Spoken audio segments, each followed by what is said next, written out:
We are all in this together.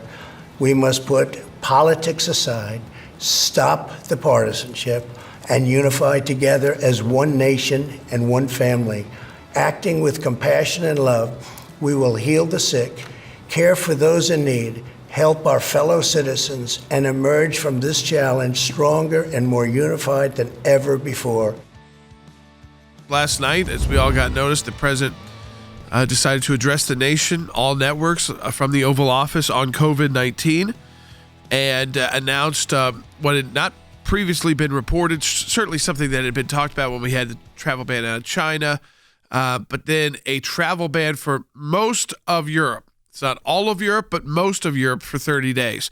President clarified later it would not affect cargo, goods, so economic effects would be on the people traveling, of course, the airlines that carry passengers, and if hotels and places like that as people take, whether it's vacations or for business. It doesn't matter unless you're this limited category of people that have already been screened. You've got a 30-day travel ban on most of Europe, and not just Western Europe, not just 3 or 4 countries, but most of Europe and some of Central Europe as well. Then there are a couple things on Capitol Hill that are being considered now. One is the legislation that coming out of the House, the Democrat side, on funding for various parts of what the president would like to do to help the economy, help the American people, help make sure people get paid on time, help make sure the insurance is covered. Jordan, first of all, that $8.5 billion, that already cleared the Congress and is up with the president for his signature, which he has done.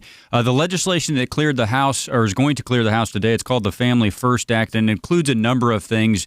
Jordan, funding for free testing, funding for paid emergency leave, expansion of unemployment insurance. Jordan, there are a few problems with the legislation. One, how quick can it be? The payment mechanisms be processed, and there are also some things that are not related to the coronavirus. Those things are going to need to be ironed out, Jordan. But look, the thing that's encouraging to me is it seems like House leadership on the Democrat side, Senate leadership on the Republican side, and the White House are all in this together. I think those things will get scrubbed out of there. They will be able to pass something to the president for his signature. Jordan, it might not be this exact package. In fact, I don't think it is. I think there will have to be a couple of things changed. But I think all 3 of those groups are committed to staying here and getting it done before they leave town. Functionally, Jordan, the Capitol and the White House are restricted to public access right now. So in my view, some appropriate precautionary measures being taken here. At the end of the day, and the president mentioned this, the key issue is to stop the spread of the virus itself.